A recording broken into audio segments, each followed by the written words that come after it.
અને હવે સમાચાર જોઈએ વિગતવાર। બનાસકાંઠાના સુપ્રસિદ્ધ શક્તિપીઠ અંબાજીમાં દાતાર રાજવી પરિવારના પૂજાના અધિકારને લઈને વિવાદ વકર્યો છે। હાઈકોર્ટના ચુકાદા બાદ વર્ષો જૂની પરંપરા ખંડિત થતા વર્લ્ડ બ્રાહ્મણ ઓર્ગેનાઇઝેશન દ્વારા અંબાજી મંદિર ટ્રસ્ટને આવેદનપત્ર પાઠવવામાં આવ્યું। સંસ્થાના પ્રમુખ હેમાંગ રાવલે બંધારણના અનુચ્છેદ 25 અને 26નો હવાલો આપી સનાતન પરંપરા જાળવી રાખવા ઉગ્ર માંગ કરી છે।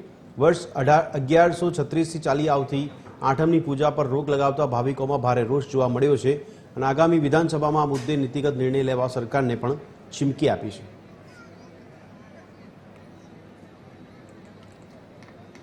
સુપ્રીમ કોર્ટના વારંવાર ચુકાદાઓ છે કે જેની અંદર ધાર્મિક સંસ્થાઓ અને માન્યતાઓ જે છે એની અંદર કોઈ પણ પ્રકારની કોર્ટોએ કે ન્યાયાલયોએ સંજ્ઞાન ના લેવું એવું વારંવાર કહેવામાં આવેલું હોવા છતાંય આ પ્રકારનો નિર્ણય લેવામાં આવેલો છે।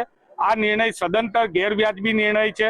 અમે સરકારને ભૂપેન્દ્રભાઈ પટેલને પત્ર લખીને વિનંતી કરેલી છે કે વિધાનસભામાં ખરડો પસાર કરવામાં આવે અને ધાર્મિક આસ્થાની બાબતની અંદર કોઈ પણ પ્રકારના ન્યાય ક્ષેત્રના હસ્તક્ષેપને દૂર કરવામાં આવે। જે લોકોએ સમગ્ર ભારત અખંડ ભારત બનાવવા માટે પોતાના રજવાડા સોંપી દીધા અને એમના બાપ દાદાઓની વંશ પરંપરાગત પ્રથાઓને કોર્ટનો સહારો લઈ અને આ સરકાર બંધ કરવાની કુચેષ્ટા કરે છે તેને અમે સખત શબ્દોમાં વખોડી કાઢીએ છીએ। મા અંબા અને સર ભવાનીસિંહ દાદાના મહારાજાના નામ ઉપરથી મા અંબાનું નામ ભવાની પડ્યું છે। એવી પરંપરા વાળા સ્ટેટમાં આ પરંપરા બંધ કરવાનો જે નિર્ણય લેવામાં આવ્યો છે એ નિર્ણય સદંતર ખોટો છે।